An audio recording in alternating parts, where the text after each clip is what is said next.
This story is called Sounds in the Night. It imagines a time when there were still farms up on Mount Nemo. Winter.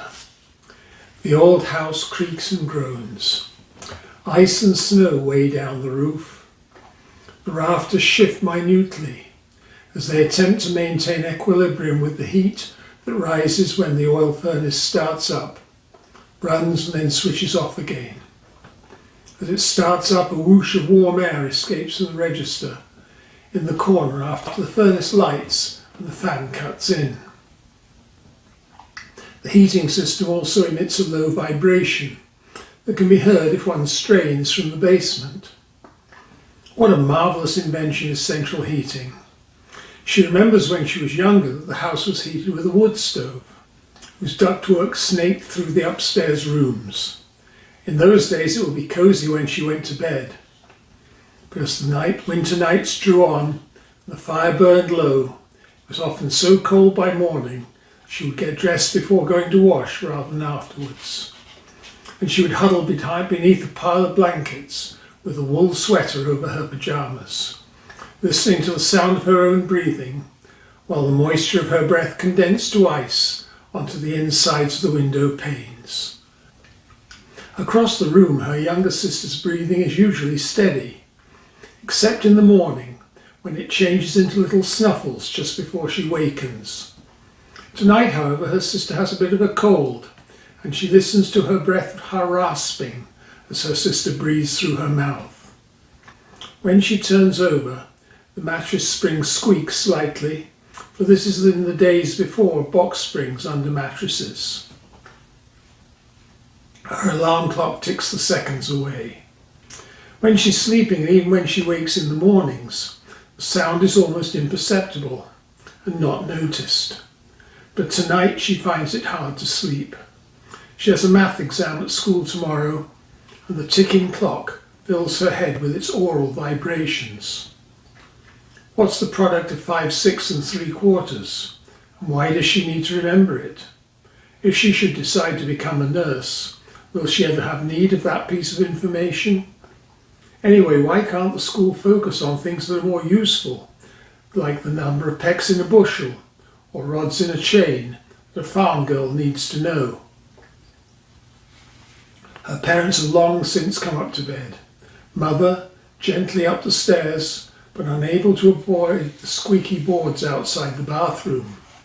Father has a heavier tread, with alternating light and heavy footfalls on account of his limp that was caused when he wrenched his knee in a groundhog hole last summer. Water runs as they brush their teeth one after the other. The old pipes gurgle and occasionally clank, and the toilet flushes. Sometimes the bed springs set up a gentle but rhythmic groaning shortly after they get into bed, but not tonight. Outside, the wind is rising. It moans through the trees on the edge of the Niagara escarpment. A sudden squall of ice pellets pelts the window pane like handfuls of sand thrown from below. Small branches of the crabapple tree close to the house can be heard tap-tapping against the living room window downstairs. The tree will be taken down in the future, along with the old house, when the last occupants move out. At that time, this farmland will be given over to the Halton Region Conservation Authority, and it will become Mount Nemo Conservation Area. Trails will be established along the end of the Niagara escarpment, where tonight the trees are moaning. But of this she has no inkling, for she will have lived out her whole life before it takes place. Summer. In the humidity of July, little beads of sweat glisten on the girl's skin. They coalesce, and gravity takes them down in little winding rivulets wherever a downward path permits. Outside, the cicadas keep up their noisy mating rituals. Perhaps this is the 1 year in 17 when one particular tribe of these insects will awake synchronously, urged on to find a mate and then die, while leaving the next generation underground for 17 more years. Inside, she hears the irritating high-pitched whine of a mosquito. It must have found its way in through the screened front porch while the doors open. Buzzing gets close, then stops. Has it landed on her body or on her sister's, or perhaps on neither of them? Automatically she begins to feel itchy all over, as if the mosquito has found a dozen places to bite her.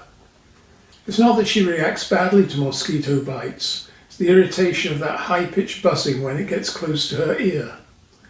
She pulls the sheet up over her head and hopes that this will be sufficient protection. Against the arthropod chorus can be heard a louder and higher-pitched sound. Yesterday, the spring lambs were separated from their mothers, now that they are fully weaned. They'll be fattened separately before they go for sale in the fall. Their plaintive bawling continues into the night, the first they've had to endure away from their mothers, the cries of every lost child. And in the manner of a call and response song or hymn, each cry is answered by the lower pitched bleat of a mother letting her lamb know that she has not forgotten it. Into this summer cacophony intrudes also a distant rumble. Flashes of summer lightning brighten the bedroom momentarily, but the storm, if there will be one, must be far out on Lake Ontario. Perhaps there'll be rain later, lashing the roof and windows and cascading, gurgling from the broken eaves trough and splashing to the ground. But not yet, not at this moment. And there is also the faintest rustling as the back of a hand strokes the underside of the thin sheet that covers the girl's sleepless form. She's found the forbidden place between her thighs. As she explores it, tentatively at first, its rapid moistening causes her fingers to slip into the secret cleft. Now a musky aroma assails her nostrils and her breath begins to quicken. But she must keep control, for her sister is sleeping, she hopes, across the room. Now in a moment of ecstasy, she'd like to scream with pleasure, but she must restrain herself, so that only the tiniest strangulated squeak escapes her lungs. The rustling stops, there's a long exhalation of breath, and the night returns to its business of cicadas, lambs and distant thunder. Fall. Tonight in the full moon, she can hear the yip-yipping of the coyotes in the distance. They have some kind of a circuit which brings them to Mount Nemo every 10 days or so. For some reason their excited yipping is heard more clearly in the fall and early winter. Perhaps that's because of the lack of leaves on the trees. From the summer kitchen comes the answering bark of Spot, her father's dog and constant companion. This year's lambs went off to market last week, so there's no need to worry about them for another season. Breeding ewes are in the fenced-off area in front of the barn, along with the 2 rams, where the breeding season's begun. She remembers making sure that the gate was fastened securely earlier this evening. It's the first cycle of 17 days, and already she's seen the yellow markings of the ewes' rumps, where they've been mounted by the rams. Yellow for this cycle, and then in another week she will help her father paint the ram's briskets with red poster paint mixed with used engine oil. Apart from coyotes, the night is quiet and cold, with a breeze so gentle that she can just hear, if she strains, the tap-tapping of the crabapple tree on the window below. How much less threatening this seems than when the weather is stormy. There will definitely be frost on the outside the windows in the morning. If the morning's sunny, there will be a magical sight of the light shining through the hoarfrost on the tree branches and the frost-blackened foliage in the hedgerows. A different sound, a more little pattering than a tap-tapping, can be heard above the ceiling from time to time. This sound is probably amplified, so what seems to be the feet of a rat or a raccoon is more likely simply those of a mouse going about its business above the girl's bed. Every fall they find their way into the house seeking warmth, and her father puts out traps for them. Occasionally she'll hear the metallic snap as a curious but incautious mouse samples the bait of cheese in the kitchen, and in the morning there'll be a little body, legs spread-eagled and a bar across its neck. How different tonight is from last night, when an autumnal storm blew through, as the cold northern air fought with the humid atmosphere from the south and southwest. On that night the wind howled through the branches, ripping away the last of the late adherent leaves, whirling them into the air, as the rain clattered incessantly on the farmhouse's metal roof. Her mind had imagined the battle between the cold air of Hudson's Bay in a titanic conflict with the moisture-laden zephyrs of New Orleans and the Gulf of Mexico. Not that she's ever been to either place, nor as it turned out would she. Even though she was used to it, the stormy cacophony had made it hard to go to sleep, as she thought anxiously of the animals outside, with their only shelter the lee of the barn. Spring. A gentle spring rain goes pitter-pat, pitter-pat on the metal roof tonight. What a contrast with the storms of the fall and winter seasons past. She awakes in the middle night hours as her father descends the stairs, quietly but not soundlessly, on his way to the barn to check on the sheep, for it is lambing season. The sound of Spot's paws on the linoleum in the kitchen comes with a faint clatter as he wakes, shakes and prepares himself to accompany his master to the barn. She wonders whether Papa will return tonight to ask for help, in case there's a breech birth or a weak lamb that needs warming. In the chill darkness she pulls up the cover closer around her shoulders, hoping that she will not be called, but simultaneously feeling a little guilty at the thought that Papa has gone down to the barn on his own in the rain. In her mind's eye comes the weak bleat of a newborn lamb in the clean straw, and the answering rumble of its mother as she claims and bonds with her own. The late-night motor car on the Guelph line changes into successively lower gears as it struggles up the hill from Lowville village. The roadbed has been improved using rock and gravel from the quarry, so that it's now less muddy.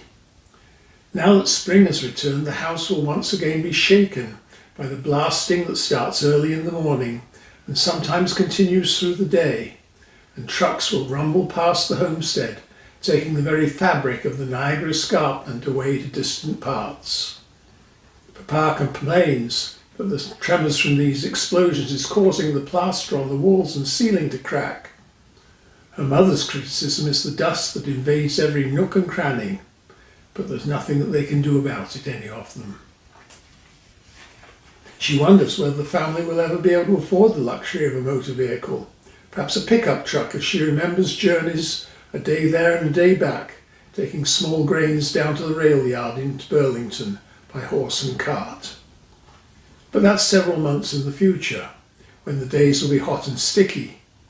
For now she sees in a wakeful dream the brightness and newness of spring, with the fields returning to green as the pastures wake from their winter sleep, and the winter wheat proves once again to have miraculously survived the rigours of ice and snow.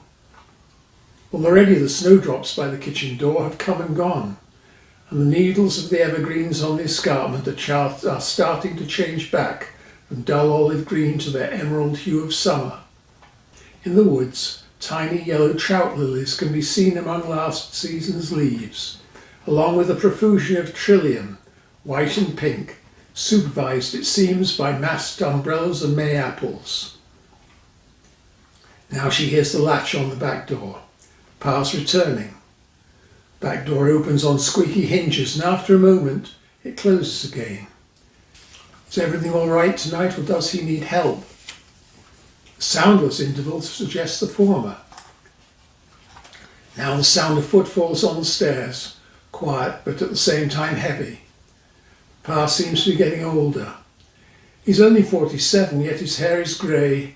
He climbs the stairs more slowly and more deliberately than she remembers when she was younger. Mother too walks with a less springy step than she did years ago. She attends to domestic chores these days with an air of resignation, and seems almost to resent her daughter's youthful energy as she calls for their assistance with the household chores. Her parents' bedroom door opens quietly. Moments later there comes the sound of groaning bed springs, followed by a heavy sigh, as her father returns to bed. 5 minutes later, his rhythmic snores echo across the uncarpeted upper floor of the house. In the morning, she'll ask him whether any lambs were born in the night, and whether any of them will need to be bottle fed. It's one of her many tasks before she walks down to school in Lowville Village, and again after school when she must trudge up the steep hill home. 6 days in 7, Monday to Friday to the schoolhouse down by the river in what will one day be called Lowville Park, and again on Sunday mornings when her family attends the Methodist church. Her mother said that she used to attend an Anglican church in Nelson with her family, but it's too far away now. She lies awake, wondering what the future will hold for her. Romance, wealth, a career, or just the same sort of life as her parents, toiling as a farm wife to make ends meet and raise children. However, she cannot see into the future, and she falls into a dreamless sleep till the sounds of night give way to the music of birdsong as another day begins.